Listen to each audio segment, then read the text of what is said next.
Good morning students, मॉन्टेसिया के YouTube channel में मैं फिर से आपका स्वागत करती हूँ। मैं आप प्रीति मिस आपको हिंदी लिटरेचर पढ़ाती हूँ ना। जैसा कि मैंने पिछली क्लास में आपको बादल कविता पढ़ाया था ना।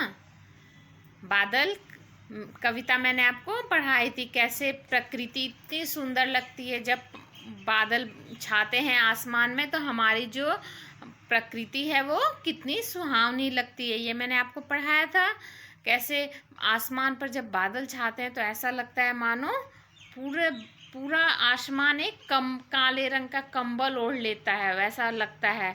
और आसमान में कई तरह की क्या बन जाती है, चित्र बन जाते हैं। जैसे कभी लगता है जैसे भेड़ आ गया हो, कभी हाथी का चित्र रहता है। जब हम लोग आसमान में देखते हैं तो ऐसा लगता है किसी किसी की कलाकृति बनी हुई है, ऐसा लगता है ना।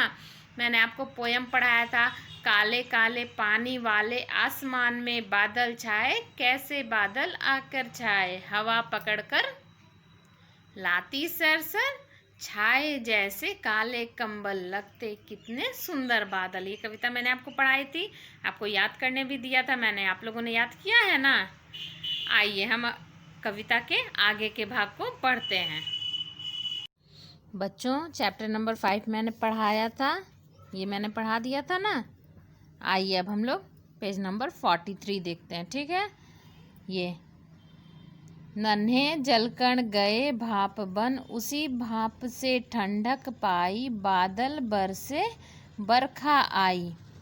नन्हे जलकण गए भाप बन, जो नन्हे जलकण रहते हैं वे सूर्य की गर्मी से क्या होते हैं, भाप बन जाते हैं। उसी भाप से ठंडक पाई, और उसी भाप से बादल जो है वो क्या होते हैं, ठंडक पाते हैं। और बादल बरसे बरखा आई, और बादल फिर बरसने लगते हैं, ठीक है। करते गड़गड़ बातें बढ़, कैसे बादल जब गरजता है तो कैसे करता है आवाज़, गड़गड़।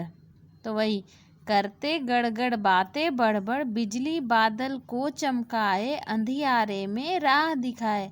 बिजली जो है वो चमकती है, बादलों में चमकती है ना, और अंधियारे में राह दिखाती है। जब अंधेरा छाया हुआ रहता है तो उस अंधेरे में क्या होता है, थोड़ी सी जब बिजली चमकती है तो इससे रोशनी होती है। अंधियारे में क्या करते हैं, राह दिखाते हैं। मोर मगन मन छनन छनन छन, और जब बारिश होती है तो मोर मगन होकर के नाचते हैं ना मोर। जब बारिश होती है तो मोर मगन मन छनन छनन छन, झूम झूम कर नाच दिखाए, बादल खुश हो गाना गाए। मोर मगन होकर के नाचता है, झूम झूम कर के नाचता है, और बादल जो है वो खुश हो जाता है और बारिश की बूंदें गिराते रहता है, ठीक है ना बच्चों। ये जो कविता है डॉक्टर श्री प्रसाद के द्वारा लिखी गई है। कौन है इसके कवि, डॉक्टर श्री प्रसाद, ठीक है।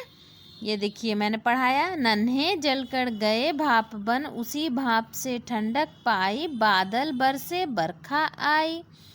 करते गड़गड़ बातें बढ़, बिजली बादल को चमकाए, अंधियारे में राह दिखाए। मोर मगन मन छनन छनन छन, झूम झूम कर नाच दिखाए, बादल खुश हो गाना गाए, है ना। इसके कवि का क्या नाम है, श्री प्रसाद। आप लोगों को कवि का नाम भी याद रखना है ना। कवि का नाम लिखते हैं ना हम लोग कविता लिखने के बाद। हाँ, आप लोग कवि का नाम भी याद रखिएगा, ठीक है बच्चों। आपके लिए नेक्स्ट क्लास का होमवर्क रहेगा। मैंने क्या दिया था आपको, 8 लाइन कविता लर्न करने दिया था ना। आप उस 8 लाइन कविता को फिर से रिवाइज कीजिएगा, ठीक है बच्चों। आपका नेक्स्ट क्लास का यही होमवर्क रहेगा।